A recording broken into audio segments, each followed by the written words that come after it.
Hi, my name is Dr. Jon K, and I'm a holistic chiropractor in Frankfort, Illinois. Are you one of the 65 million Americans who suffer from low back pain due to disc problems, whether it's a disc bulge, disc protrusion, or disc herniation?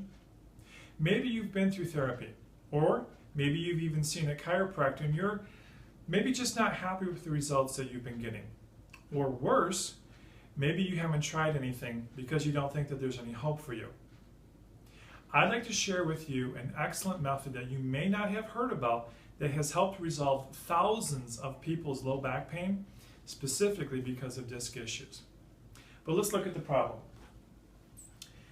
Discs act like a spacer in between the vertebrae and the spine. They kind of act like a cushion, if you will, like a shock absorber. And they're made up of two parts. There's an outer ring, which is kind of tough. It's like the tire. And there's a softer gel type on the inside. It's kind of like toothpaste consistency. And what can happen is either due to an injury or repetitive stress or for whatever reason, the ring can break and the contents, the toothpaste, can start to leak out from the inside. Kind of like if you've ever bitten into a jelly donut and the jelly squirts out the back, well, that can happen to the disc. Not only can that cause pain and ache and inflammation of its own, but if that protrusion or bulge presses up on a nerve root, you may be experiencing things like numbness, tingling, or even pain radiating down one or both of your legs. But here's part of the problem. Discs do not heal well, and they don't heal easily.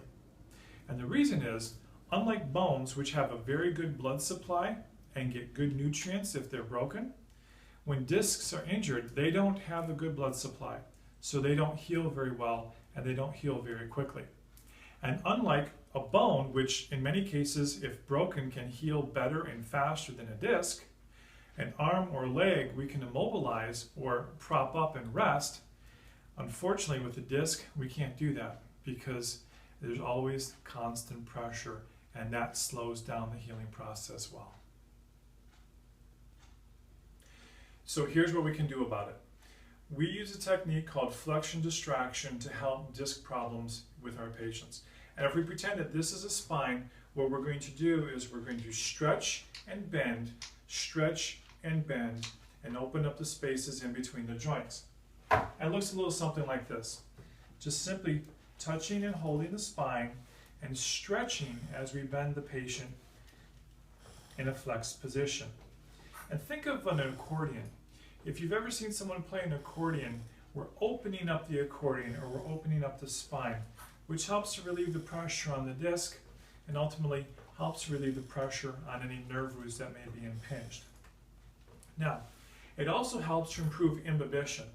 And you're probably wondering, well, what is that? Remember how we said that discs don't have a good blood supply? They're kind of like sponges. They require squeezing and unsqueezing to get fluids in and to get flush fluids out.